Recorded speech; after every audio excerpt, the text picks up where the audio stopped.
Still in line, waiting to have your say? Stay in line. The city will count your vote. But results will be coming in shortly, and for that, you are in the right place. This is Windsor-Essex Votes with CBC Windsor 2022. We will guide you through the results and what it means for our city. What a moment. This is a pivotal time for Windsor, a community on the cusp of promised prosperity, all while recovering from a transformative and deadly pandemic. This election begs the question, what's next? The Rose City, known for its affordable living, no more. Now dealing with a major shift in housing costs. And we've heard from voters on this. Voters want solutions from politicians on the housing crisis and on the homelessness crisis. There are 6,000 people waiting for an affordable home in this city, and there are more people who don't have a safe place to sleep tonight than there were when the current council was first elected, all while a mental health crisis plays out throughout our city. The cost of living is going up across the country, and the federal government says that things are going to get worse before they get better. And the unemployment rate is higher in this city than anywhere else in the country. Voters say they want a livable city and one that they can easily move around in. So things like better roads, protected bike lanes, and a better transit system are all high on the priority list for many of you. But will it be a priority for the next council? Whoever is elected tonight is going to watch Windsor transform. This next council is stepping in as a number of massive projects get underway, like the new electric vehicle battery plant, promising thousands of new jobs to our city. The mega hospital, which has been years in the making, and an international border crossing project expected to be completed before the end of next term. So, who will lead Windsor into the future? We find out tonight. And to help guide us through these results, we have Remy Searles and Angela Yakonich with us. Thanks for joining us. Thanks for having us. Remy, you're a community advocate. You've also run for council before. And Angela, you're the executive director of Windsor Family Homes and Community Partnerships. So you both understand this city, you know what the city needs, and you know what a lot of people want to see out of this election. So Remy, how about I start with you? What are you most looking for this election?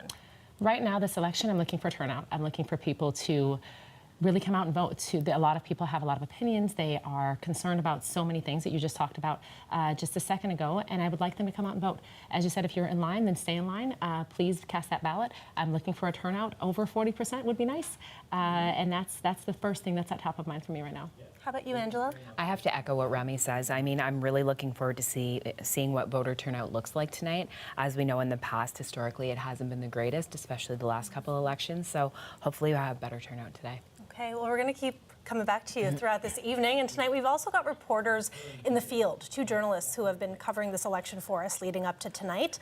We have the CBC's Jennifer LaGrassa and Dale Molnar. Dale is at Chris Holt's campaign headquarters, and he'll have you covered on the Ward 4 councillors' push to become mayor. And Jennifer is at a watch party hosted by the city of Windsor, and that's where we expect Windsor's next mayor to make a speech tonight when results are in. So we're going to begin with Jennifer live at the Fogler-Furland Club.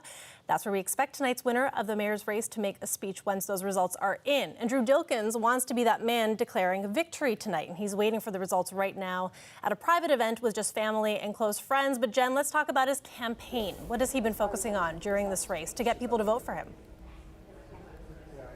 Well, Katerina, Dilkins has really been pushing the campaign slogan that he is leadership that delivers. He says that he is promising stability, and it's really a continuation of what he's given us the last two terms that he's been mayor of this city. That started in 2014. Prior to that, he was a councillor in 2006. So he's someone that's really sat with this city and knows it well. One of his big key points with this campaign is holding the line on taxes. And essentially, he's been doing that to keep things affordable for Windsorites. In the last 5 years, he's kept it in and around 2%. And that's something that he prides himself on. He says he is, fiscally responsible and sustainable for this city. At the same time, he's looked at his main opponent, Chris Holt, and said that, he's risky and radical in the way that he would spend money. But Holt says he can't make those promises to hold taxes. He needs to have a conversation to see what the city needs. And we know that inflation-wise as well, we're seeing that skyrocket right now. So whether he's able to maintain that promise or not, we'll have to see. Another big thing that I've been looking at is jobs. Dilkins has said that he's about the creation of jobs. He was front and center of a big announcement earlier this year year, which was that electric vehicle battery plant. $5 billion for that plant, more than 2,500 jobs created with that. And then same with the mega hospital. He's been pushing that, saying he'll accelerate that timeline, which will bring more family doctors, more specialists here. But again, what we have to consider is the infrastructure around that. Is that going to be built here, and how and when? As well, Windsor right now, our unemployment rate is one of the highest in major Canadian cities. It's at 8.6% as of last month. So something to consider with that as well. And then finally, Kat, what I want to touch on is the pandemic. We saw Dilkins really lead this city throughout a pandemic that's been going on since 2020. Initially, he faced criticism when he suspended transit services for about 2 months. People saying that he didn't prioritize it enough. He said it was to save lives. Chris Holt, rather, his opponent, has a whole platform point related to transit, really prioritizing that and putting it forward. So, you know, that's something to consider with this. And then another big thing is we saw Dilkins, the way he reacted during the Ambassador Bridge blockade. So new documents have showed that the city and police, they might not have reacted as quickly as they could have. But what we saw was Dilkins really promoted and advocated at a federal level to get funding for businesses that were impacted. So, you know, a lot of things that we're looking at that have happened recently, but it's really up to voters tonight. And Jen, how does his team feel about his chances tonight? What are you hearing? So I talked to the campaign manager, rather, and they said that they're hopeful. They said that it's been a long and a busy, but a good campaign. They said, you know, Dilkins is really standing by his track record and what he's shown the city that he's done, being in it for so long. So yeah, they said it was a good campaign. They've had a lot of volunteers. Today they had the most out there trying to get those votes in. So we're going to have to see what the results are as they start coming in. Kat. Thanks for that, Jen. That's CBC's Jennifer LaGrasso live at the Fogler tonight. We'll keep checking back in with you as well. Now, Dilkins and Chris Holt have been going at each other during this race, and Windsor Morning's Nav Nanwa sat down with both of them to talk about their platforms earlier in the campaign. Here's Nav. What's going on, everybody? Nav Nanwa here, the host of Windsor Morning here on CBC Radio 1. And today is election day here in Windsor. It is the municipal election, and we're curious, just as all of you, as to who will be the next mayor of our city. We have 7 candidates in the running, and we've heard from most of them, or if not all of them, here on Windsor Morning. And who will it be? Will it be Drew Dilkins, someone who's been in term already for 8 years and is looking for another 4 years because he feels his vision is what the city of Windsor needs? Or will it be Chris Holt, a sitting councillor who removed himself from his seat to run for mayor because he feels his progressive platform is what Windsor needs? Or will it be the Bacon Man? Will the Bacon Man, running for a 5th time, maybe capture some Windsorites when it comes to some of his unconventional ideas? Who knows? But whatever it will be, we'll be sure to discuss it here on Windsor Morning. The show airs tomorrow at 6:10 a.m. in the morning on CBC Radio 1. So tune in for all the analysis, who's in, who's out. Whatever comes out of tonight's election, we'll be sure to discuss it here. And I'll be sitting in this exact chair. I'm not going to move from now until the results come in and from when the show airs. So you can bet that I'll be ready to go when it comes to discussing all of the results for the municipal election. So tune in, and you'll hear from us tomorrow. And tracking a lot of these results in-house for us tonight is Stacey Janzer. Stacey, you've been leading our election coverage behind the scenes here. You also headed out east for a bit to help our CBC teams cover the aftermath of Fiona. It's great to have you back with us tonight. So what do you see as the 3 races to watch tonight? Well, Kat, it's Ward 3, 4, and 7. Those are the ones I'm keeping a close eye on. Ward 3 and 4 will have new councillors. We know Borderland isn't running again, and Chris Holt is running for mayor. In Ward 7, Jeevan Gill won in a by-election and faces 4 candidates for the position. So let's take a closer look at Ward 3. There are 9 people running for that seat, including Ronaldo Agostino, Brian Yeomans, Kennedy Mangira, and Helmi Sharif. Now, the results aren't in yet. Well, I will be updating this as they come in. We go over to Ward 4. That one is another long list of candidates, 8 people running, including Eddie Haddad, Matt Marchand, he ran for mayor last election, Jake Rondot, and Kristen Siapis. There are 5 people running in Ward 7, including the incumbent, who was voted in a by-election, Jeevan Gill, Greg LeMay, He's a business owner and he ran in the by-election also for this seat. Angelo Margiani, he ran for this position at least 3 times. And Sydney Brouillard-Coyle, the youngest person running in the election. And Windsor's not the only one to watch. Out in the county, there will be 3 new mayors. So you have out in Kingsville 3 vying for the job. You have Laura Lucier, Dennis Rogers, and Tamara Stomp. Again, no results in yet. It's still a bit early. The polls just closed. Out in Essex, you have Sherry Bondi versus Richard Meloche, both well-known names in that town. And out in Amherstburg, we have 4 people running. We have Frank, Michael, Bob, and John. Now, that seat was held by Aldo DiCarlo. He is not running for mayor, so they will be having a new person in that seat. And I will bring you the latest as the results come in. Right now, it's just a little bit past when the polls have closed, so hopefully I'll have some good news for you coming up. Thanks for that, Stacey. CBC's Stacey Janzer in house for us tonight. And Dilkins has spent a lot of time talking about Chris Holt. He's the man looking to snag the mayoral seat from the incumbent. And Dale Molnar is also at the Fogler Club tonight. Dale, what have been the key points of Holt's campaign? Well, 25,000 new homes over 10 years, downtown emergency room for mental health patients. There was this contentious thing. Let me bring this up right now. So during the debate, the Chamber of Commerce debate between the mayors, transit came up as one of the major things. Holt was accusing Drew Dilkins of not caring about transit. Drew Dilkins was accusing Chris Holt was trying to go ahead with a lot of projects in transit during the COVID times when they didn't have any money and it would have been irresponsible to spend a lot of money. And so they brought up this issue of what's called, what the mayor called the garage mahal. It's the need for a new transit. Is this microphone not working? We need this microphone. It's always good. I've got this one. Can everybody hear me? Okay. There we go. We got you now, Dale. Go ahead. Thank you so much. We had a bit of a technical issue, but we got you back. That's the mic we want. You know, it's big and fuzzy, but there, it doesn't work. You know, you gotta have these little tiny ones.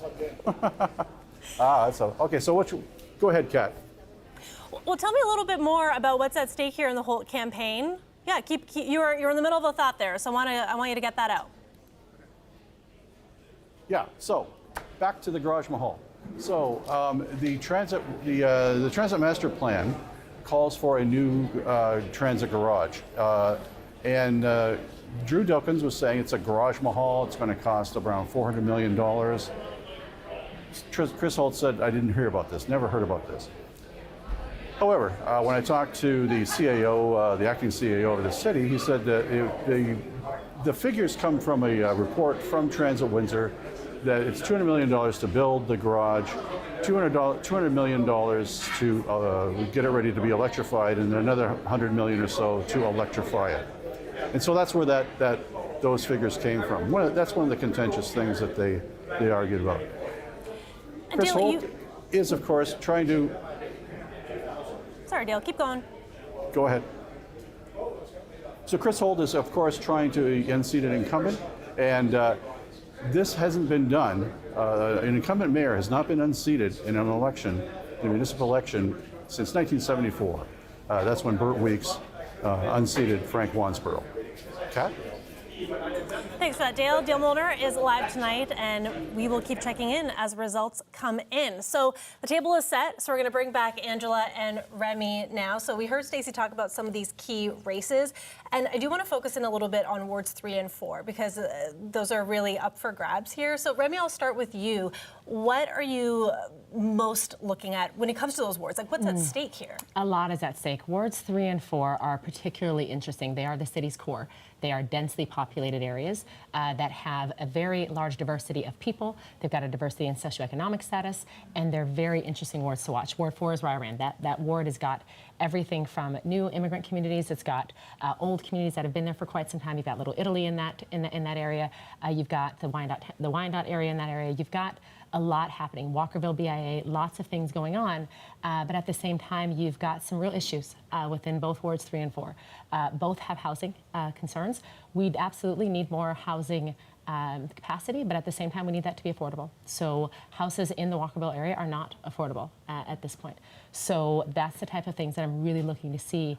What are our candidates going to do? How are they going to make that a more livable place to be for either people that have been there for generations or new families coming in? And this is a really good pivot to you, Angela. What are you seeing in terms of these particular wards and how it impacts housing and access to housing?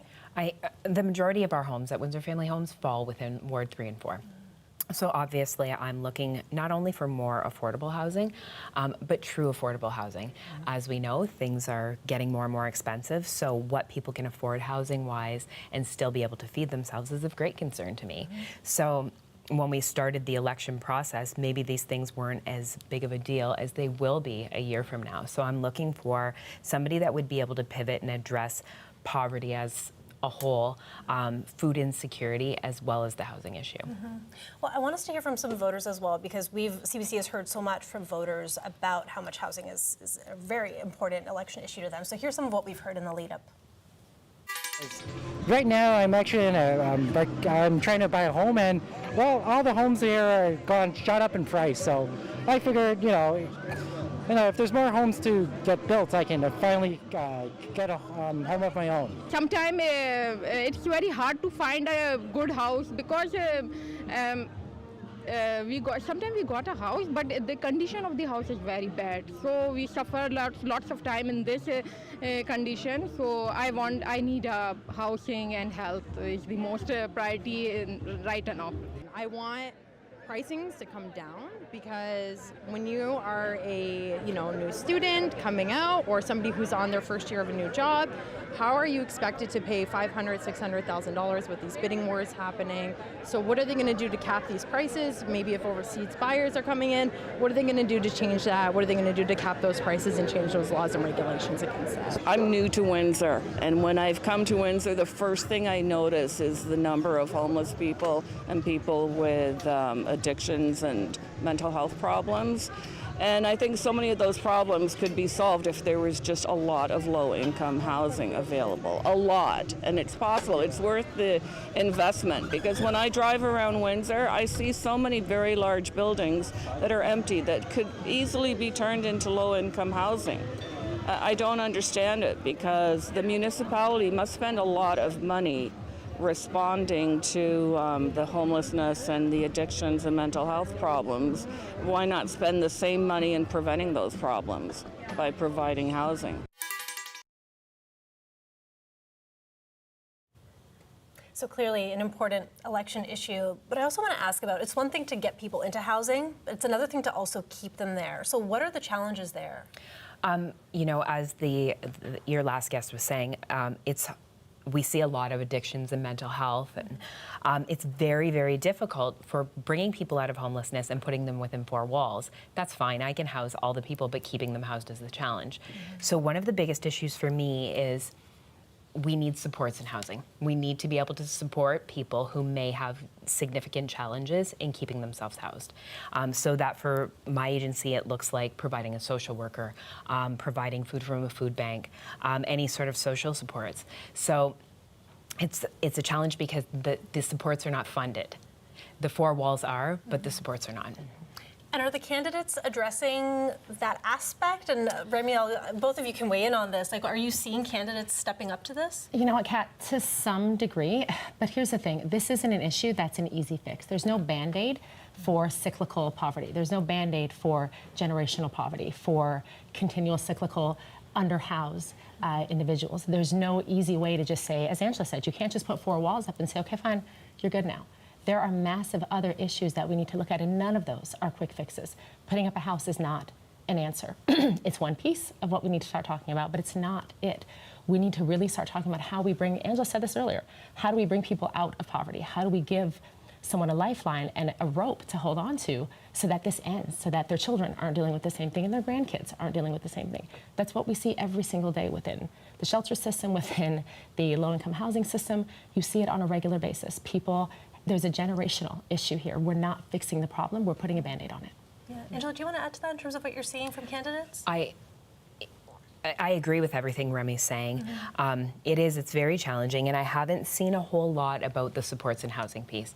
I hope that's something that whoever's voted in will allow us to have these conversations about and how important those supports are. I do want to pivot to another very important topic: diversity and anti-Black racism. CBC has heard that it's a priority for voters, like local advocate Princess Small. And I spoke with her in the lead up to today, and here's what she's hoping to see out of the next council. I've seen the candidates who have a stake within the Black community. I've seen that they have put that at the forefront. I've seen some of the Mayoral candidates who are running. They've put it to the forefront, but it needs to be pushed more, because Windsor-Essex has a unique history when it comes to the Canadian Blacks, and that history, which is a powerful history that Windsor has. However, historically, Black people have not been given the rights that they need and that are given to everybody else. So I think that's something that we have to push to the forefront. We have job security for Black people, housing security, and that's one of the things that we find that it's very hard for our community, right? So I think that needs to be put to the forefront more, and it's not an exclusion. It's just something that we see within the Black community is lacking in Windsor. So we need to put that at the forefront. What are you most hopeful for this election? What I am most hopeful for a diverse council, because I would love to have all members, all representative at the table, so that when a decision is being made, it's not linear, but it's inclusive of everyone. So that's what I'm hopeful for, that we'll have a diverse council, and also the person at the head, our mayor, will understand not just one portion of what's happening, but they'll see the whole picture. And then Windsor-Essex would be the best after that, right? So that's what I'm most hopeful for. So some of my conversation with local advocate Princess Small in the lead up to this election. Remy, I want to go to you first. What's your reaction when you hear that? You know what, Kat? First thing we talked about was voter turnout. Our city does not look like the people that represents it. Not only does our city not look like it, our administration doesn't look like it. You look at our senior level administration across the city of Windsor, there are 0 people of color. You look at mid-level administration, 0 people of color. Those people aren't in positions of decision-making, of power, and they do not represent our city. We've been saying this over and over and over again, and it doesn't change. When we think about turnout, you want to go and vote for somebody who you think is going to represent you, who you think understands what you're dealing with, what your family might be dealing with, what your community is dealing with. We have 3 people of color, 4 actually, running for mayor and council right now. That's not okay. Our communities aren't coming out to either vote or run because there's a sense that how are we represented, right? Why would I come out and vote for somebody who doesn't understand my issues, who doesn't understand my community? And that's tough. That's tough. We have to do a better job of making sure that we're building up people to run, that we're building up people to apply for positions within the city, that we're building up our communities to be stronger and to be more representative of who we are. It matters. Yeah. And so when the people making decisions don't look like the people they're making decisions for, how does that impact things like inclusive policies that could lead to housing decisions, for example? Angela, what are you seeing with the people you're working with? I think what needs to happen going forward, I think that whoever is elected, and like Remy said, our representation does not look like the population we are serving. I think what needs to happen is those councillors, the mayor, they need to consult with Black-led groups, groups like Family Fuse or We Family Matters or West. There's so many wonderful organizations that can help inform. And then maybe they can work together and going forward, have better representation at that table. Yeah, for sure. I want to go back now to Jennifer LaGrassa, who is at Live Fogler Furlan, the city's election watch party. I want to talk about the opioid crisis. That's another serious issue impacting our community. We might not have Jennifer. Just going to wait to find out if we have her.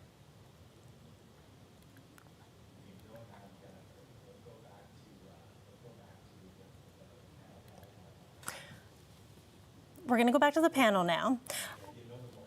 We still do not have any results. We're still waiting on results. But actually, I want to touch on another subject that we've also been hearing about: transportation. I don't know how much you can weigh in on that, but we know that a lot of voters have been very, very opinionated on that. So we do actually have a clip from voters. I'm hoping we can play that for you.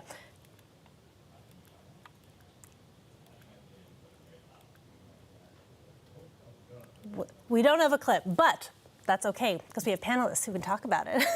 Who would like to jump in on transportation first? What are you hearing, or how are you seeing that impact the community? You know, this is not, again, not a new issue. I feel like we have some of the same issues that we talk about year over year, election over election. Transportation is still not okay. We've extended some routes. With COVID, there was a person talking about COVID and the impacts that it had on transportation during the clips that we looked at earlier. That was a real thing. It's interesting, again, when people who are making decisions for people without those people, or without having that lived experience and knowing what impact that has on your life, it doesn't work, right? And you end up not having the same impact, the same situation, because you have no idea what that's like to not be able to get from point A to point B in the snow, or in the heat, or in a wheelchair, or in any other situation, right? That's what ends up happening. So we have a massive unemployment rate, right? People can't get to work. How can you have a job in a county where people may be hiring, but you can't get there? We've extended the bus routes, yes, but at what hours? You know, we still don't have overnight services in the way that it needs to be. We still don't have as many routes as there need to be. And it's not okay. There's no real solution. I know that Holt has talked a lot about transportation. It is definitely a piece that I think he's really strong on, to be honest, between both other forms of transportation as well as not just cars, and finding alternative modes of transportation for people to be able to get around. Not everybody can either afford a car or wants to drive a car. So bike lanes, additional bike lanes, having more walkable paths, having our loops closed, having other options for people to get from point A to point B. And more importantly, to work and to see their friends and family. We don't have a good transportation system in Windsor-Essex. That's not news to anyone, right? I don't see an end to that anytime in the future, to be honest. I don't know if you do, Ange, but I don't see an end to it anytime in the future. You know, it's funny because I haven't really thought much about it until recently. I have 2 kids. I live in the county. I have 2 kids in specialized programs in schools in the city. Transportation is a huge issue. It makes it challenging for me to, get my kids to school on time. My middle child is walking 3.5 kilometers to and from school every day, which isn't a big deal, but it will be when winter happens. So I would love to see more partnership with the county. And like Remy said, things have been extended, but not enough to serve the population that we're serving. Right. Sure. And also it's so interesting because both, Holt and Dilkins have made a lot of promises, and now it'll be so interesting to see whoever does win, whether they'll actually follow through. And it's one thing to make a lot of promises, it's another thing to actually advocate for some of these issues. So we do actually have Jennifer LaGrassa back with us. She's live at the Fogler Furlong, the city's election watch party, and we're going to talk about the opioid crisis. A supervised consumption and treatment site has been in the works for years now, but there's been a lot of debate on it within the municipality. So, Jen, where does the site sit right now, and what did it take to get us there? Well, right now, Kat, the health unit has submitted an application to the provincial government, so it's really a bit of a waiting game as to whether that moves forward or not. But a bit of background, so a supervised consumption and treatment site is a spot where people could go and they could use substances under supervision, and they could also be connected to treatment or to wraparound services relating to housing, to mental health, to food banks, that sort of thing. As we know, the opioid crisis has only really gotten worse in Windsor over the last 5 years. Last year we saw there was 74 people that died from opioids, and that number is the highest that it's been. And so earlier this year there was a vote that took place at the city level in relation to the location of this site, and they needed that in order to move forward with the application. And what we saw during that vote was that Dilkins voted against it. He thought it would be best at another location than the one proposed on Wyandotte, whereas Holt voted for it. And so I spoke with an advocate a little bit earlier today about what this service really means and how they're feeling if council were to change up. I haven't heard any candidates talking about it. It hasn't been something that's been out and open through this election. And I think it's because there's a stigma based around drug use and safe consumption sites. So I think that it's a safe way for people to not comment on it, because they're not sure what their voters think. And that's scary because people are dying. We need these consumption sites. Like I said, we needed these yesterday. It worries me if there's a shift on council that it may not happen.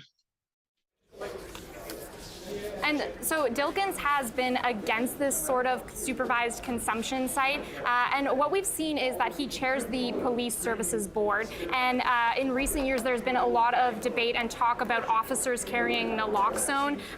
Officers now finally do carry naloxone in Windsor. That happened last year in 2021. But Windsor was really one of the only municipalities in Ontario that didn't have their officers equipped with that. In his campaign platform, though, Dilkins is promising to have better mental health and addiction supports. He's proposing a 24/7 center where police can drop off people that are experiencing a mental health crisis. And he says that's a big part of the mental health and addictions funding that he's looking at. Holt is proposing something a little bit similar, a 2 to 3 year municipally funded health emergency room pilot, and that would happen in the downtown. Lisa Valente, who you just heard speaking there, she's told me that those services do need to stay in the downtown. That's really where the help is needed. But she says that something like what is being proposed should really supplement a supervised consumption and treatment site. It can't replace it. Katerina. Thanks for breaking that down for us, Jen. That's CBC's Jen LaGrassa for us. And polls have closed and votes are being counted. So this is a good time to bring in Stacey Janzer. She's watching the results come in. Stacey, what's the latest?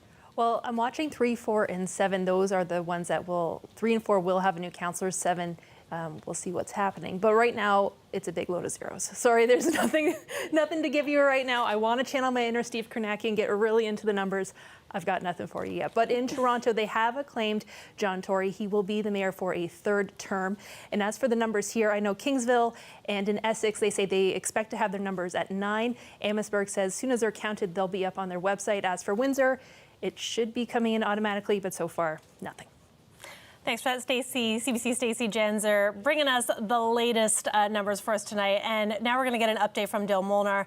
He's covering the Chris Holt side of the mayoral campaign, and he's also at Fogler Furlong. So, Dale, what's the latest there? Well, Katerina, I just had a little chat with Mary Rogers from the city. The reason why we're not having any results at this moment is the polls haven't closed yet. There's some people still standing in line voting. And so once all that happens, they expect to have some results coming in very shortly. Chris Holt is not here yet, I don't believe. I haven't seen him yet. Some of the big heavy hitters aren't here just yet. Drew Dilkins isn't here yet. But we do have mayoral candidate Benjamin Daniluk here. And Benjamin, you have been running a bit of a campaign. Tell us what you've been doing this last weekend. Over the weekend, I went to a couple of meet and greets, and I was talking with some various groups. Tell me what people are telling you. Specifically? Well, yeah, what are some of the big issues that people are concerned about? Well, one of the major things are, of course, the homelessness in our city, the quality of our roads, obviously the housing situation, the cost, the massive increase of cost in housing and food and everything, and how most people are struggling just to make ends meet nowadays. What sort of reaction have you gotten from people who may have seen your performance in the debate, that sort of thing? Do you know how much support you have out there? Everybody I talk to, they keep telling me that they thought I did really well in the debates. I personally haven't watched them yet. I was kind of iffy on how I did, but I keep getting a positive response from people, so I must have done fairly well. Who you got here with you tonight? I got my wife, Kelly, over there. Say that again?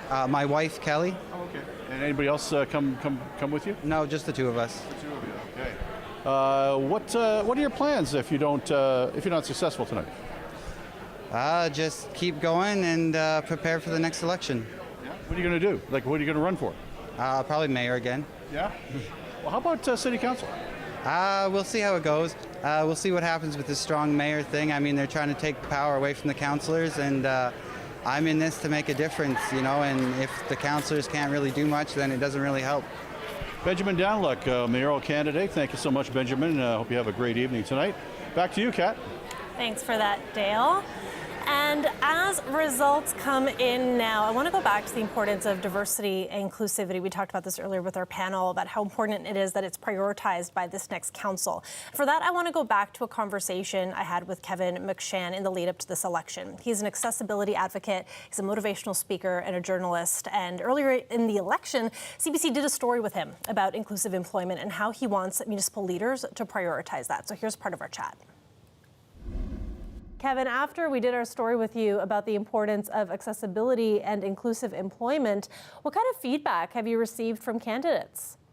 You know, I've heard directly from Jeremy Reno, who's running for Ward 6 in City Council. Jeremy and I have had extensive conversations about the need for employment equality. I also heard from the campaign for Chris Holt, who was also interested and engaged in this issue. So that's a positive outcome for sure. Do these conversations make you hopeful that change will come? Well, change will only come if it's followed by action. So laying the groundwork to have initial conversations of progress is always a good thing, but the devil, of course, Katerina, is in the details. So whoever is successful across our municipal platforms on Monday and ultimately gets into office, then it'll be time to put the actions and the words into action to really see measurable change on this issue. And what do you want voters to keep in mind as they head to the polls? I want voters to be engaged because, you know, participating in our municipal election is essentially important in order to contribute to the conversation of progress. In order for you to have a stake in the race, you have to engage in the process. So I want voters to exercise their democratic right to vote and really know what they're voting for and who they're voting for and why they're voting on particular issues. But the overall and arching message, of course, is to be engaged in the process for sure. And when it comes to the accessibility and inclusive hiring issues, what do you want voters to think about when it comes to that? You know, Katerina, this is a timely question because October is actually National Disability Employment Awareness Month. So I want voters, particularly those that have the capability and the wherewithal to make significant changes within our small business community and our communities at large to really prioritize the idea of inclusive hiring, because, you know, it's a great way to seize the opportunity to advance your business when you're dedicated and committed to an atmosphere of inclusion of all. And that certainly includes folks with disabilities as well. And I do want to take a moment now to have you both react to what Kevin McShan was saying. Inclusive hiring is such an important issue. It's a massive issue, Kat. You know, we've talked about this for a long time. It's not something that's generally somebody's go-to. You know, it was interesting. I was talking with a colleague that I worked with who lived in a wheelchair. And she said to me, you know, she didn't automatically, she went to a job interview and she came in and they had no idea. And the look that was on their face when she came in, and this woman has a PhD. This woman is brilliant. She's one of the smartest women I've ever employed in my life and worked with. And the look on someone's face the second that she came into her interview was gut-wrenching. And the idea that you don't think about hiring somebody because of a physical disability, because of the first thing that you see when you look at them, that's tough. That's really tough. Kevin is absolutely right. Kevin is a phenomenal advocate for employment and inclusivity in employment, and I applaud and support his work as long as the day is. So he's absolutely right. There's so much more that can be done. The idea that we hire people based on merit, on skill, and that's it is is everything. We don't do that. Yeah, Angela, is that something that comes up in your work as well?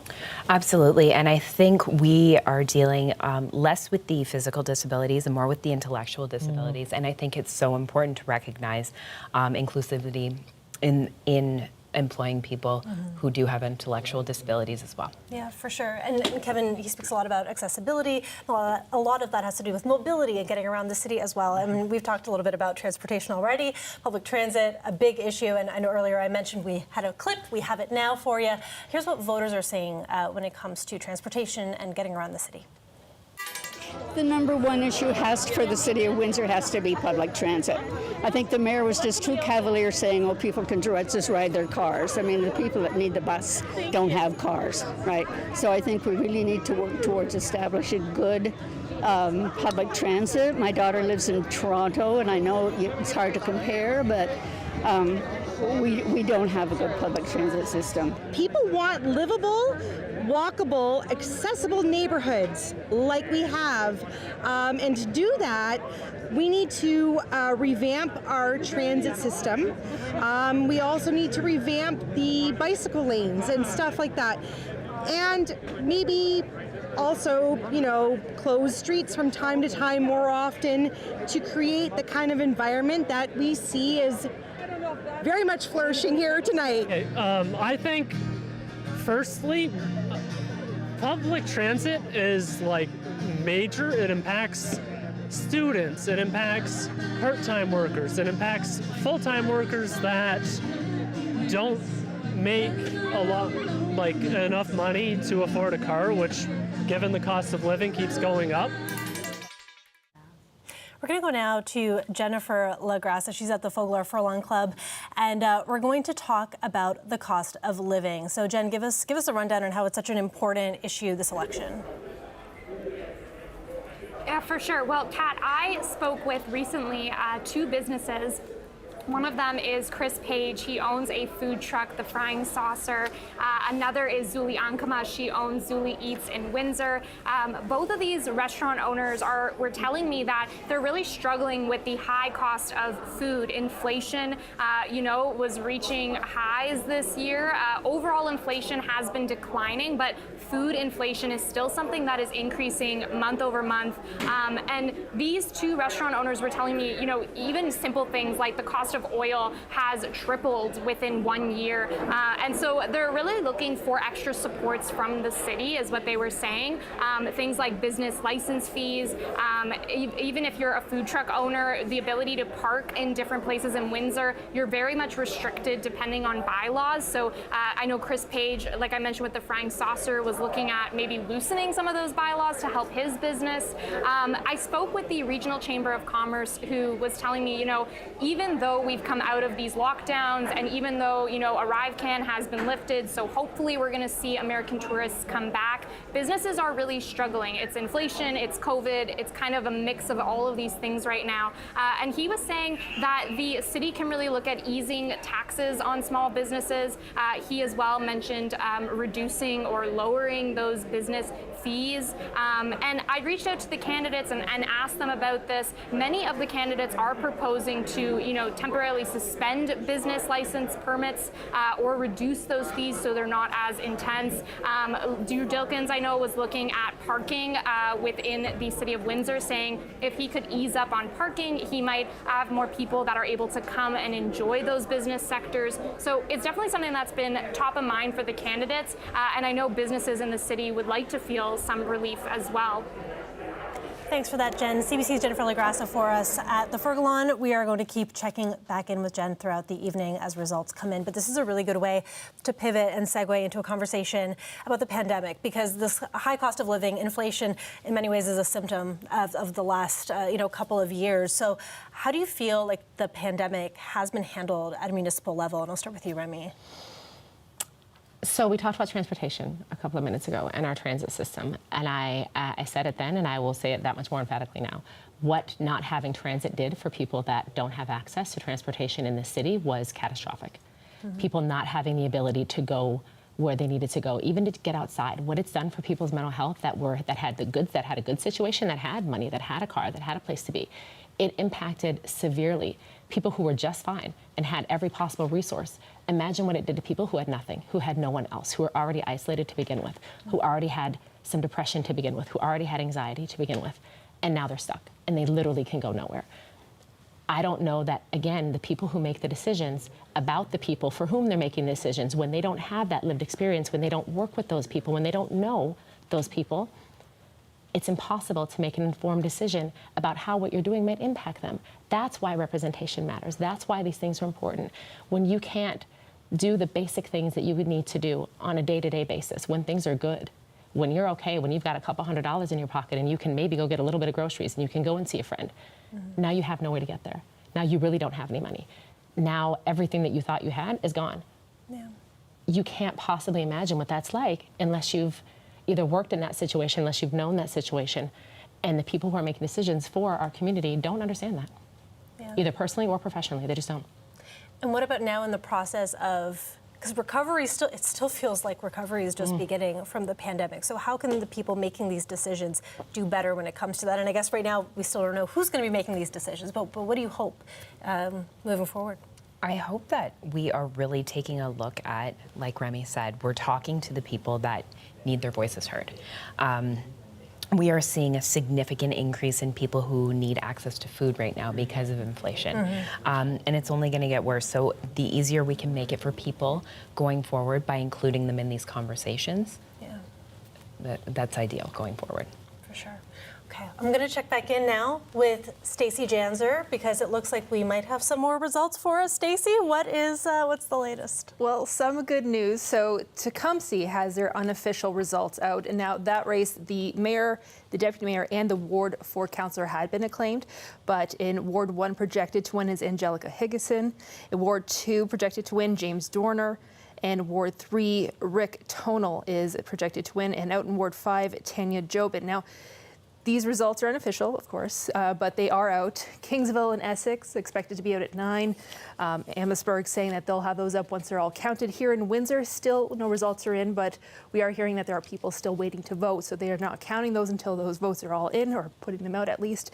And the turnout, though, in Tecumseh, 28.72%, quite low. Yes, I heard a gasp. Quite low. And out in Toronto, there is good news for John Tory. He's projected to win his 3rd term as mayor. Okay, thanks for that, Stacey. We'll keep checking back in with you. And now we are going to go to Dale Molnar, who has been covering part of the mayoral campaign this election. So Dale, give us the latest where you're at. Okay, Angela. Hi there. Well, I'm back here with Ward 7 candidate. Right. East Riverside, Forest Glade. Angelo Marignani. Well, how are you feeling tonight? I'm feeling good, but this is my first rodeo, and you have to don't count your chickens before don't count. You can't be sure is basically the point. You just have to be, you have to wait for the results and see what happens. Well, what sort of word have you been getting from people at the door? Are they giving you a positive feedback that maybe they're going to vote for you? Oh yeah, very much so. Very, very much so. I mean, in the by-election, it was during a pandemic, and I did not go to the doors, although I did drop off literature. But this time, going to the doors, people were very, it's the name recognition, and they really identified with my platform. What is it? What was your platform? Well, the platform basically is the concerns that I heard from the residents. And the top 3 would be probably road safety, and that would include snow removal and speeding and careless drivers, stop signs, and proper educational signage.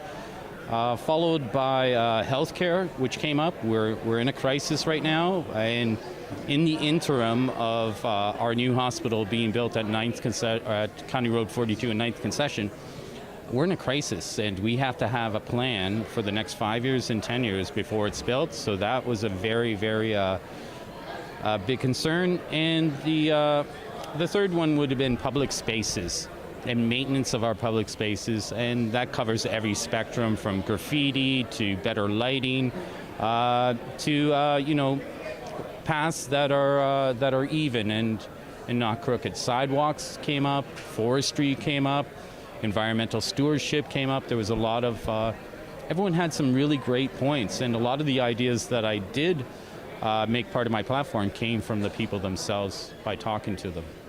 You had a bit of a issue last week that I covered of some dump trucks traveling through the neighborhoods in East Riverside.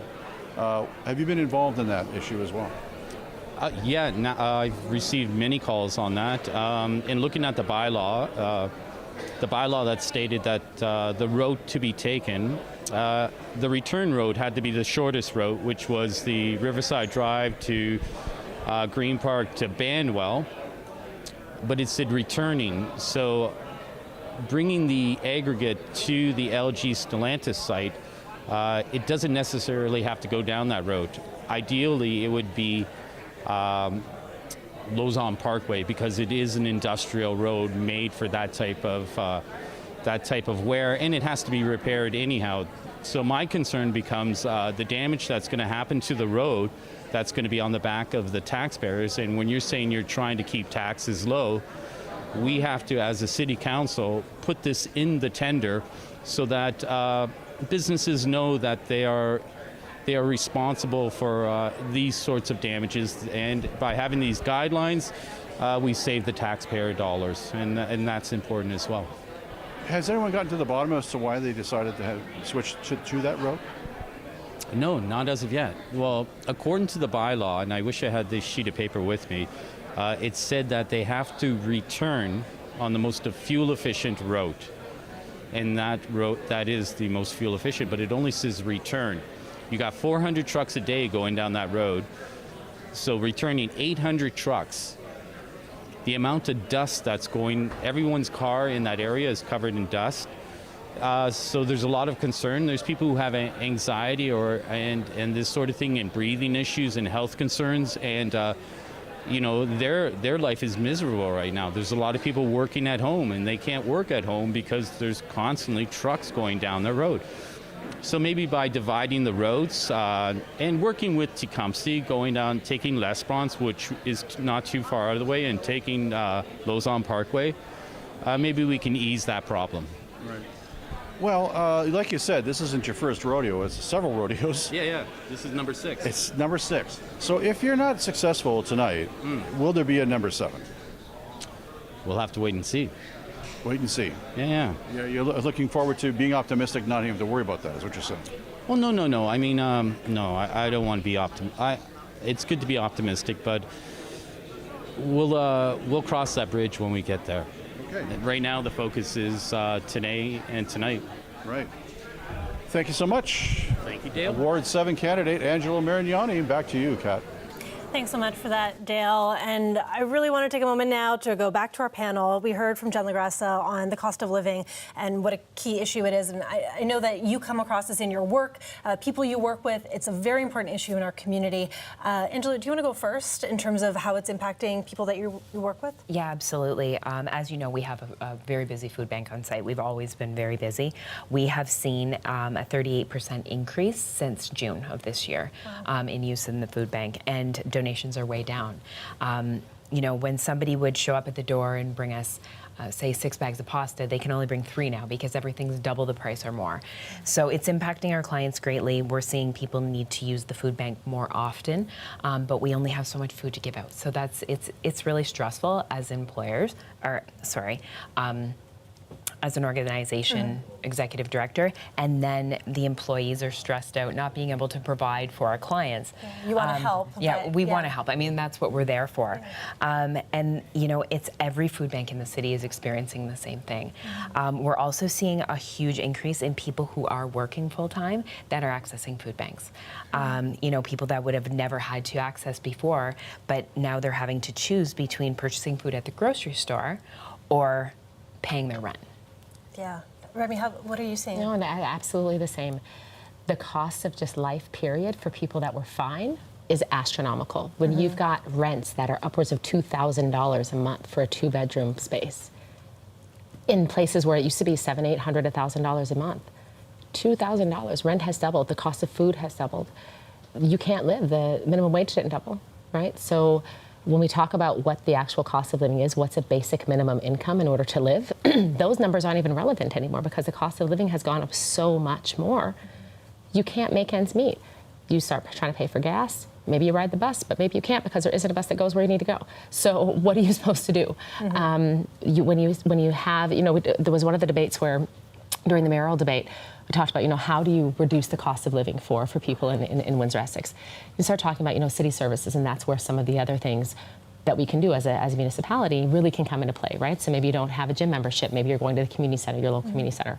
We've closed how many community centers over the last several years? That's not really so much an option. Our food banks are not being stocked up because people need to pay for their own groceries at home. You can't, as Angela said, you can't buy six bags of pasta. Maybe you're buying one. If you're buying any extra at all, you're trying to think about how you're going to feed your kids, not how you're going to feed someone you don't even know, right? So it's not easy, and I don't see any end in sight. But again, that's where our municipality comes into play, right? That's where we can start talk about how we give those breaks to our small business owners who can hire more people. Right now, they can't. They're worried about keeping the lights on and paying for the oil that they have to pay for, right? It's ridiculously expensive. It's not hiring people.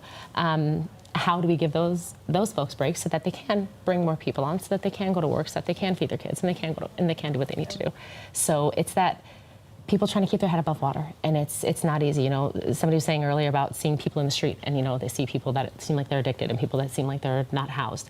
That's only the tip of the iceberg. Just because someone is housed and has four walls doesn't mean that they're okay, right? So you've got the unseen poverty that is massive across the city and the county. It's not unique to us. And there's a huge stigma that goes along with trying to access food banks. So, like Remy said, there are people that were fine before and they're not now. They are avoiding accessing these services at all costs. So it's a cycle that we're in, and I don't know how long it's ever going to take to get us out. Does anybody have a concrete plan to address any of these issues from what you're seeing amongst the candidates?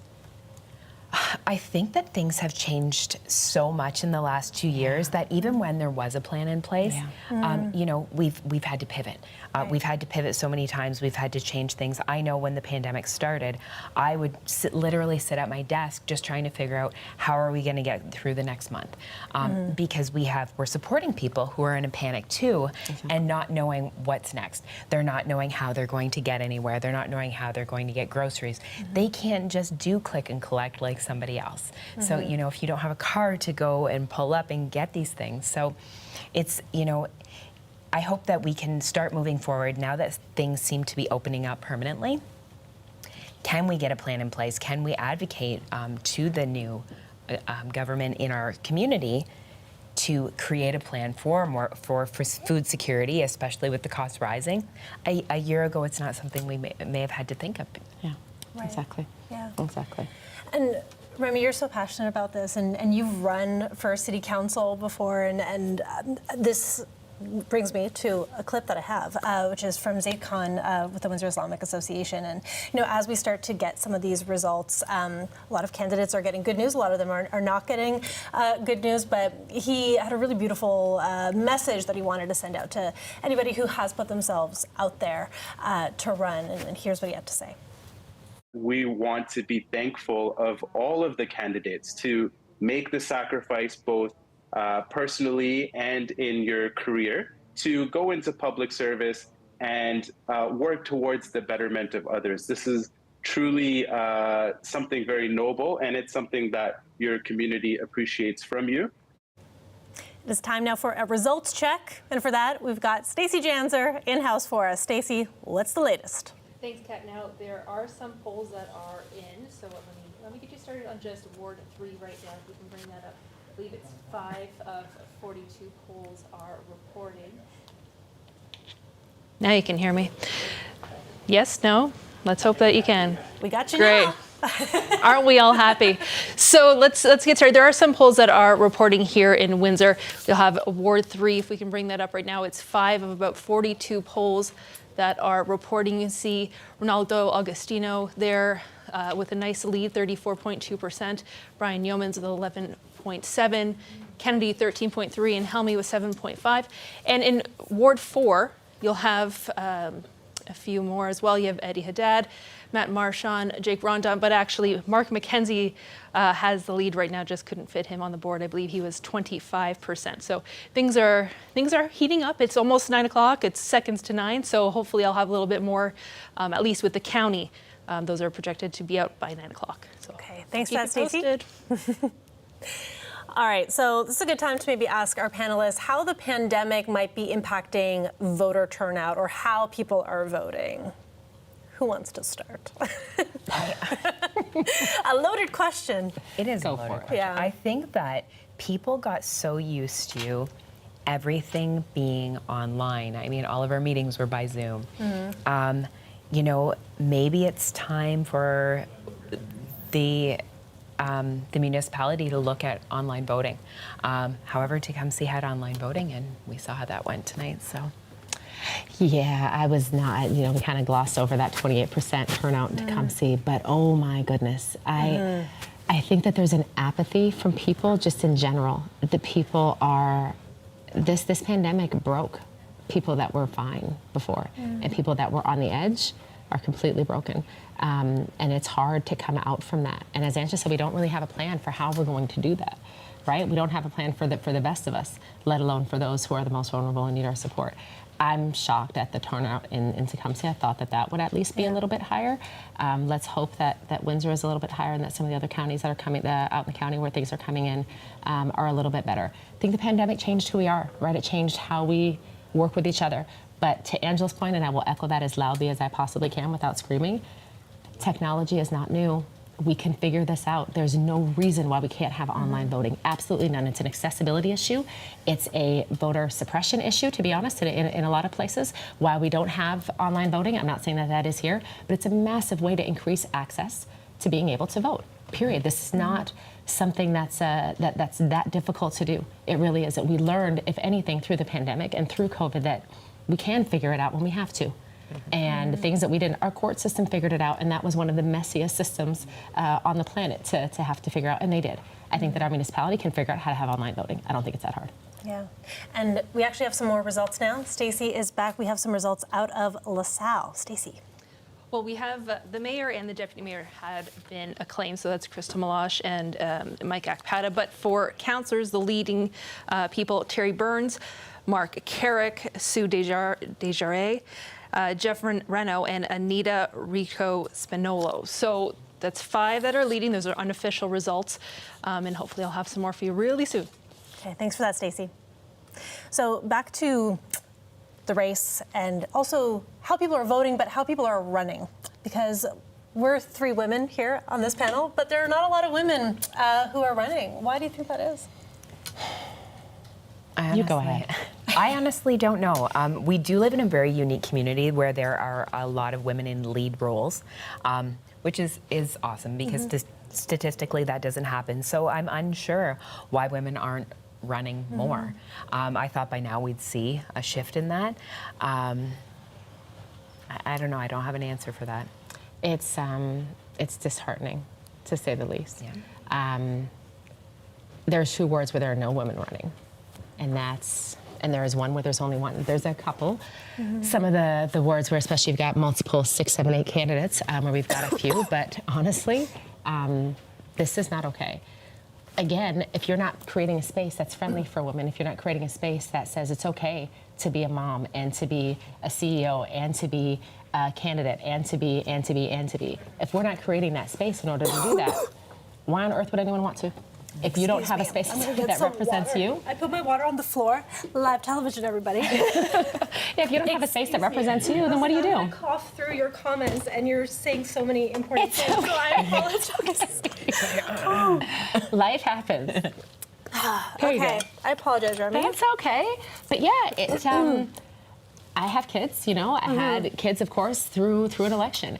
And my kids saying to me, you know, things like, Mama, why are people like this? Yeah. Where are you? Yeah. You know, I haven't seen you in 3 days. And people saying to me, even at the door, where's your kids? How come you're not at home with your kids? So many people saying that to me. Does your husband know that you're doing this? Is this okay? Right. Did you get permission? Did you get permission from somebody, any man, to do this? That actually happened, and it happened more than you would think. And it happened from women, it happened from men, it happened from different cultures, it happened from everyone. And That's hard. So if we're not creating a space again where it's okay for that to happen for a woman, why on earth would anybody want to do it? If we're not championing and we're not saying that, you know what, this is a safe place for you, it's a safe place for your family, it's a safe place for you as a person, absolutely not. Why would anyone do that? Why would anyone want to put themselves through that? I don't blame them, to be honest. But I think that we can do better, right? It's a problem, and I think it's a huge problem, but I do think there's a solution. And I think that as a community, we do a lot of things really well, right? We come together in a way that is unbelievable. We hold each other up in a way that is amazing. And I think that we can fix this. I really do. I don't mean to sound I'm generally an optimist, but I don't mean to sound overly optimistic, but I really think that we can. I think that it's the time. It's beyond the time. We will have more than one female councillor, hopefully one day soon. We will have a female mayor. Does that mean you're going to run again? No, that's not what that means. So, next question. That was going to be my next question, Remy. Continue. Yeah, Angela, do you want to add to that? No, I agree with Remy. I mean, it would be nice to see more women representation. I have 2 girls, and I would love them to be able to look to our community for those kind of role models. Yeah, for sure. Okay, I am going to go to another item here that we have in terms of the cost of actually running, which I actually do not have right in front of me. I apologize. So it's the numbers here. So these are the numbers from 2018. Drew Dilkins spent $143,324 on his campaign. Kieran McKenzie spent $15,000. He, of course, is a councillor. Gary Kashuk spent about $4,800. And for a public school board trustee, Gail Simcoe Hatfield, the lowest number that we've seen, which was $10. So this is a good time to maybe ask Remy. In addition to the emotional toll, the personal toll that it takes to run an election, it can also be quite costly, and that can be a heavy lift. It's extremely expensive, and at the end of the day, it's just you, right? You don't have a provincial party or a federal party backing you. You don't have any of those sort of riding dollars that you could access. It's just you, and it's just you asking someone to support who you are as a person and hope for the best and hope that you can do a good job. That's hard. That's hard to do. I mean, I think that Kieran's sort of budget, that $15,000 to $20,000 range, is about what it takes, and that's prohibitive. It's flat out prohibitive. It is for marginalized communities. It is for women. It is for single people with children, men or women. It's prohibitive for people that may be older. It's prohibitive for so many reasons. That's insane, but that's how much it costs to run an election. Yeah. Okay, thanks for that, Remy. We're going to go now back to Stacey Janzer with some more results.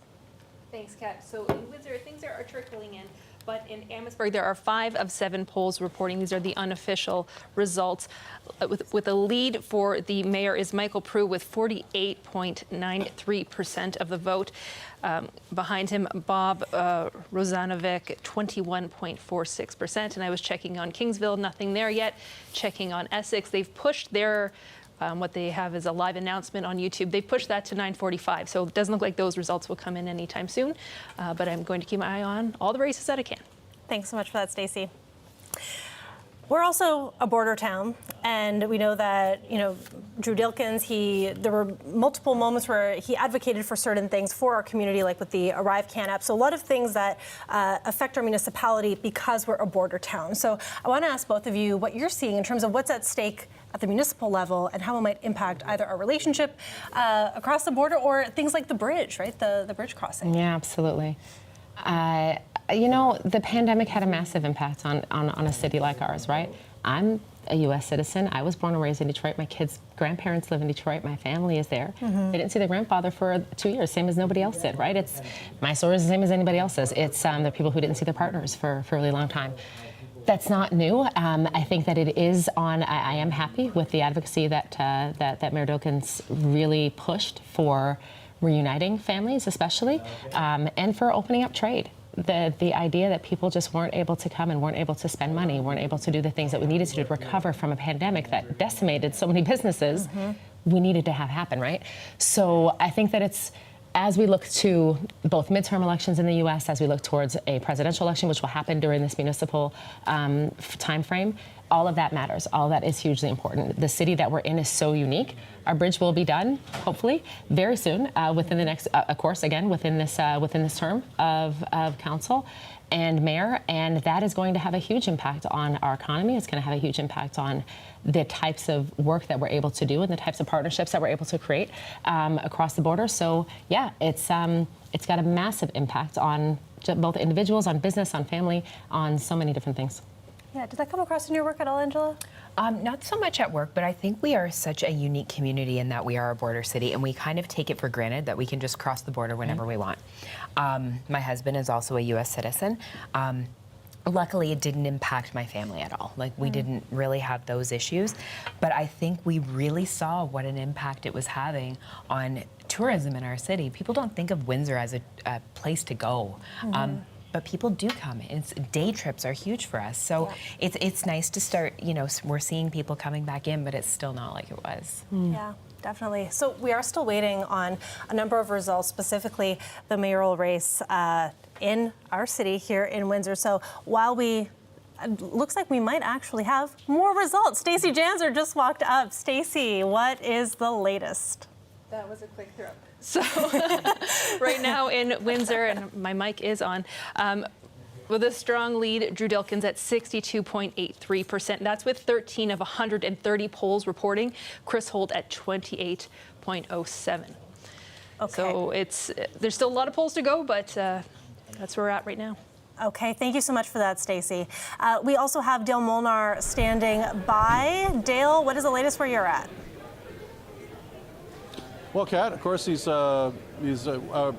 results are coming in here on the screens here. We're seeing some interesting things. Of course, one of the most interesting wards, we're going to definitely get a new councillor in Windsor in Ward 4. I'm joined now by Mark McKenzie, who is one of the candidates, and it looks like you were leading at one point. Yeah, no, it does look like I'm leading. I hope you guys can find room for me on the screen. I'm disappointed. You didn't even have me up there. We didn't have you on the screen. I wasn't even on the screen. You're talking about the results on screen? the results screen, yeah. We don't know about that. You can't blame us for that. No, I'm not blaming you. Not blaming you, Dale, at all. So it's been interesting, though. Knocked on thousands of doors, spoke to a lot of residents, and a lot of them have the same concerns. We need to make life more affordable. We got to keep taxes low, and we got to take care of speeding on streets. You and Jake Rondo seem to have a similar platform when it comes to what to do with the Met Hospital site once it's not there. So did that factor into anything? Did people say, well, who should I vote for, or who's, Yes and no. I wouldn't say we have the same ideas for it. He wants to parcel up the land and use taxpayer dollars to pay for that. I'm saying let's think of ways to reuse the Met site. I was the first one to actually bring that up and say let's start talking now about the Met site, so that way we don't end up with another Grace Hospital fiasco. Where I'm saying, maybe we could turn it into long-term care, so that way, residents don't have to leave South Walkerville or Old Walkerville. They can kind of stay in their neighborhood and grow old there instead of having to move out, to Cabana or LaSalle or Tecumseh, right? And that seems to be something that resonated with a lot I There were several really strong candidates in that ward, in that race. I don't think I've seen a race like that with so many strong candidates. I really couldn't say who's going to be the one. What did you ever have a sense that you were leading, or who was?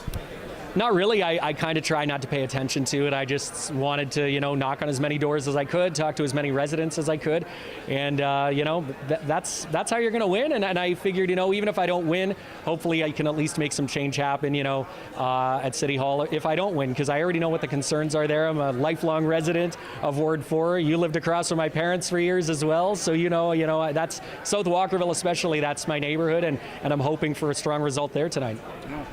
You certainly didn't shy away from the advertising. It was like, I think there must have been a Mark McKenzie thing in my my mailbox almost every day. Well, I was on the radio for 17 years, so I'm all about marketing yourself, right? And people, it's name recognition. People got to remember you, and I know when I get mail, and I take. All right, here's all the flyers, throw that in the garbage. So I figured if I send it 4 or 5 times, maybe they'll see it at least one time, and I just wanted to get that message out that, hey, I am working for you, the citizen, and here I am, and I hope you'll elect me. What will your real relationship be, do you feel, with some of the other councillors? We don't know who's going to be in Ward 3 at this point, but How do you see that symbiotic relationship forming between you and them? That's been one of the big issues at City Hall that we've had, not just for the past 4 years, but I'd say even, going back to the Eddie Francis days, is that, there's always some councillors who just don't get along with the mayor or other councillors, and we're all in this together. There's 10 councillors at the table, and then there's a mayor, and you got to get along. We got to get along for the betterment of this city and for the betterment of Ward 4 especially. Ward 4 hasn't seen much investment because we've had a councillor who didn't get along with the mayor. So I've said no matter who's in that mayor's chair, no matter who's sitting around the council table, we need to work together. We can't criticize each other. We got to be respectful, and we just got to do whatever we can to get things done, not only for Ward 4, but the whole city, and we just got to make people's lives better. That's why that's why I'm running, is to make people's lives better and more affordable, and I hope that everybody else is running for that same reason. You certainly have the gift of gab. Now let's take a look here. You are leading at this point, 25 votes. Your next challenger is Jake Rondo with 19 votes. Very early on. We can't really say. Yeah, I'm not getting too excited yet. When it's still pretty close, but I always like to just be cautious, and I don't want to count my chickens before they hatch. So that's the way to do it. Yeah, it's still absolutely. early on tonight. Mark McKenzie, Ward 4 candidate. Thank you so much, Mark. Awesome. Thank you. And that's the word here at the Fogler. Back to you, Kat. Thanks for that, Dale. That was Dale chatting with candidate Mark McKenzie there. So we've talked a lot about the importance of diversity, anti-Black racism initiatives. And earlier today, I had a conversation with Leslie McCurdy. She's the chair of the Black Council of Windsor-Essex. And she had some really powerful things to say. So I want to play you part of that conversation. There are some things that are really important to the Black community that seem to be overlooked. For instance, the old arena and the area surrounding it, which at one time was the middle of the Black community, doing something that would be beneficial to the community as far as bringing economic stimulus and possibly provide jobs is something that the Black community would like to see happen there. Again, in the administration, doing some work to really look at anti-Black racism training and development. And the thing is, I understand that people don't like to think of themselves as racist. Nobody does. But the very root of our society is racist, in that we live within a culture that has grown from stealing land from a group of people by committing genocide and developing that land by stealing people and forcing them into labor.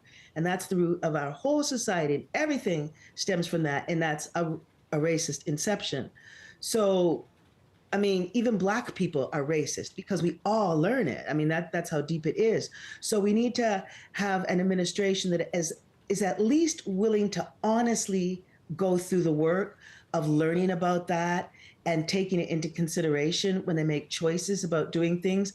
Because a lot of times the Black community, and not just the Black community, but people who are less economically advantaged, and that's not necessarily the majority of Black people, but that would be a stereotype about Black people. But those who are economically disadvantaged are also often overlooked. Sometimes I wonder when there's a phrase that I've heard, taxpayers first. Sometimes I wonder exactly what that means, because there are people in our community who, for various reasons, don't pay taxes, but their needs are just as important, and in some cases even more so, because they need assistance to get, there's this whole idea of bringing yourselves up by your bootstraps, but what if you don't have boots? We could at least assist people with getting boots. So these are some of the things that we're looking for. That's Leslie McCurdy. She's the chair of the Black Council of Windsor-Essex. And it is time now to bring in Stacey Janzer with some results. Well, we have some projections outside of Windsor. So CBC News has projected Patrick Brown to win a second term as Brampton's mayor. And in Ottawa, there is another projection that Mark Sutcliffe will be elected as their next mayor. Now, here in Windsor, no changes yet in the mayoral race. Ward 3, though, 6 of 42 polls are reporting Ronaldo Agostino 29.26%, and that is leading right now. Brian Yeomans at 21.28%, and Catherine Cameron at 18.62%. Now going into Ward 4, you just heard Dale interview Mark McKenzie. He is leading 28.41%. That's 3 of 38 polls, so there's a lot of polls left to go. Jake Rondout at 21.59%, and in Ward 7, one that we're watching, Jiwon Gill is actually in third place right now. He is the incumbent at 27.49. Greg LeMay is leading that race at 32.75, as is Angelo Margiani. That's just 2 of 37 polls. And one that I found interesting was Ward 8. So there's 2 people running in Ward 8, Gemma Gray Hall and Gary Kashak.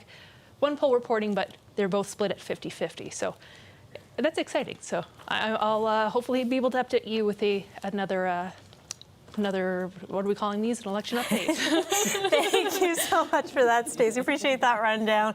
I'm going to turn over to the panelists and ask, what do you think of some of these numbers? What stands out to you? I mean, there's still a lot of polls that need to Yeah, it's still early. It's still really, really early. It is early. It's interesting. 3 seems like it's a tight race, though. For so many people running in that ward, to have sort of 3 so close is really interesting to me. All, both Brian and Ronaldo being phenomenal champions of downtown. So I'm really interested to see how that shakes out. And 8 is interesting. Of course, there's only 2 people running in that ward, but for it to be so close, even though it's quite early, is definitely interesting. Gemma's run before in that same area, so it'll be interesting to see how that shakes out. What do you think will happen on council with Reno Bordelon no longer on council? I think it depends who comes in. I think it really depends, because the dynamic will be very different. If it's Ronaldo or if it's Brian, it really will vary. Yeah. What do you think, Remy? Much the same. There was, of course, a really interesting dynamic between sort of Kieran, Reno, Chris. There was that sort of dynamic. Friendship. Yeah, and an interesting, something very different that council hasn't had in a long time, and a different view. And 3 guys that were very friendly and had a different perspective in a lot of ways about a lot of things. That said, they are all 3 white men, right, from different backgrounds necessarily than the people that are living in those wards. So that being said, I think that there's a little bit of diversity within. There's a couple women that are running in Ward 3. It would be nice to have a different perspective. I think Reno's voice was definitely something that was definitely going to be heard. You were always going to hear what was on his mind. Definitely an opinionated voice, and definitely someone who did not shy away from a fight. So you don't always get that on council, whether you agree or not with someone's politics. The fact that they're willing to stand up for that thing that they're talking about, I think is a good thing, and I think is interesting. Whether, as I said, whether you agree with what they're saying or not, kind of not so much relevant to this point, other than to say that, yeah, somebody who's able to sort of push back and fight a little bit is a good thing. At the same time, to Mark's point, being able to get along will be interesting. I think that it'll be, of course, a very different dynamic if Chris is not on council anymore, and of course, without Reno being there. That was an interesting duo, the 2 of them together. So we'll see. Yeah. There are also boards and commissions that are going to be appointed as well. There are applications out for that. So yeah, Remy, you're nodding like, oh yeah. That's a whole other that's a whole other conversation, Kat. Yes. We've been back and forth and talked so much about Windsor Police and about the Police Services Board and about the representation or not on the Police Services Board, and how important that is, as well as several other boards and committees. So yeah, who gets onto council right now with potentially 3 really differing opinions and seats is going to change a lot of things. Yeah. It really is. And that also impacts housing as well. Angela, if you can jump in here, how would that impact, like, who sits on these boards? And again, these decision makers. What kinds of meetings do you have with council that informs your work? Every chance I get, I try to advocate for sports and housing, sports and housing, sports and housing. So I really think who's sitting, especially in Ward 3 and 4, is going to have a huge impact on how they will listen to me advocate, how they will listen to me advocate for my clients, not just services, and will they listen to people with lived experience? Yeah. And when there is a new council, and when there are these new, people appointed, what is the first thing that you are going to advocate for? Supports and housing. Supports and housing. Since I started in this field in 2013, it's something that I learned that's needed. When you see people go back into the shelter system, or you see people back on the street or fail in a tenancy, it's so disheartening because you want, you know, when you have somebody, you want success for them so badly. But if they don't have those supports, and not everybody needs these supports, but the people that do really, really need them. So it's having their voices heard through myself or somebody like Remy, and getting people to really understand that we need to advocate at higher levels of government for these supports. And so how does that work? Like, would council advocate on your behalf to higher levels of government to get those dollars here so that we can hire more people? Absolutely. And I think at the municipal level, in the housing department, they do really understand the need, but we're restricted when it comes to the province and federal government. Yeah. Do you want to add anything to that, Remy? No, Angela's absolutely right. It's that advocacy works. That advocacy matters. That's how a new shelter is here. That's how new supports come into place. Right? Can we just give some props to the new Welcome Center Shelter for Women and Families? So happy about that, and something that this city needed so badly for so long. And it took, look at the amount of time that it took for that to happen, and the amount of money that was spent by both the municipality and the province to house people, families who didn't have shelters to stay in, who were staying in motels, and how expensive that is. Even if you just look at it from a cost perspective, right? And you don't necessarily care so much about the fact that someone is experiencing homelessness. That's fine. It costs so much more to take care of somebody who's living in chronic poverty, who's living in cyclical, and cyclically underhoused. It costs so much more money to keep that person or that family whole, right? So again, these are not quick, easy, sexy problems to solve. They're just not. If we don't look again at how it is that we got here and stop that cycle, it's not going to matter. Yeah. Now, as we get more results tonight, I do want to ask you what stands out for you from this election campaign. Are there moments, are there just impressions that you have of this go-around compared to past go-arounds? You know, it was, I think I was telling you earlier, I actually had a client call today and ask for advice on voting, because to this client, it was very important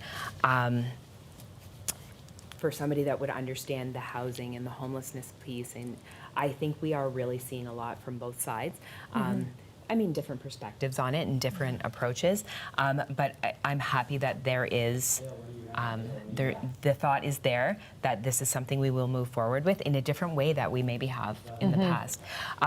I do think, though, that some of the former councillors and even some of the new ones have a really good understanding of the housing and homelessness plan, which is something we need to keep working toward, even if we have to pivot and make changes based on the past couple years. Yeah. How about you, Remy? I mean, I don't envy anybody having to run an election post-pandemic and something that none of us expected or knew how to deal with, right? However, that's come up, right, so many times, right? I said earlier, you know, we talk about the reasons why people run, and being angry and being frustrated is definitely one of them. And I've seen people being angry and frustrated, and this is what prompted them to run in this election. They were frustrated by vaccine mandates. They were frustrated by not vaccine mandates. They were frustrated on both sides of the fence, right?